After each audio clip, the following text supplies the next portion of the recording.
and I remember this from the book. You had talked to Magic Johnson and Michael Jordan about boycotting that game one of the NBA Finals as a response to the beating of Rodney King, and they looked at you like it was crazy, right?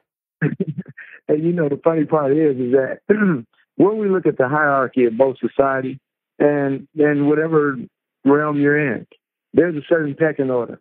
And if you're on the bottom part of that pecking order, people ain't hearing you, man. It's almost, you casting aside anything that I'm saying to a degree, unless we're on the court hooping, I guess.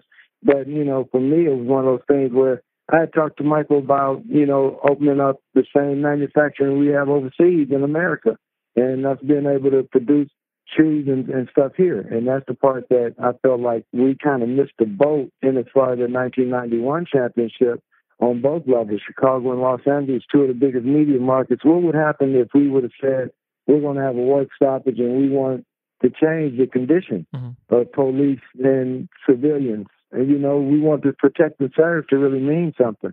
But at that period of time, I was asking us to boycott in order to create some type of ownership, black ownership within the league, have the league look reflective on the ownership level to what was on the court. And it continues today. I seen yesterday where the league is talking about some type of racial justice committee or whatever. I'm glad to see that. Hopefully they'll bring in Mahmoud Abdul-Rauf and myself and other players who I'm sure feel like they have been castigated in the past. Yeah. Yeah, I mean, it was right around the same time of the beating of Rodney King, correct? Of that game that you had asked maybe to boycott.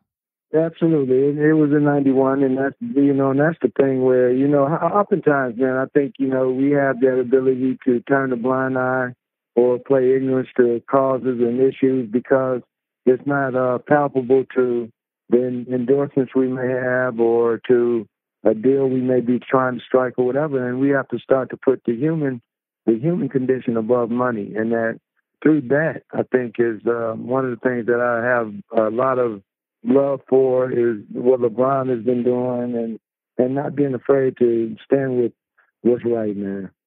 Everybody knows what's right. Yeah. Well, ironically, I thought of you pretty quickly when I saw on Sunday that Michael Jordan put out a 3-paragraph statement about racism and brutality. Did you get to read it? Yeah, I seen it this morning, man, and once again, man, I give applause where applause is due, man, and I love my brother, and I never have not. I just didn't agree with a lot of the principles that he supported and endorsed, and as far as products and the like. So, but it's not on me to judge anyone. It's on everyone to come to their consciousness and do what they feel necessary at a given time. Right. But to whom much is given, much is required.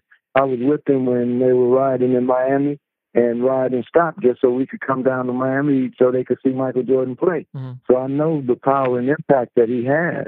So him putting out a statement is very good, and it's timely, and hopefully it will just be the start of much more.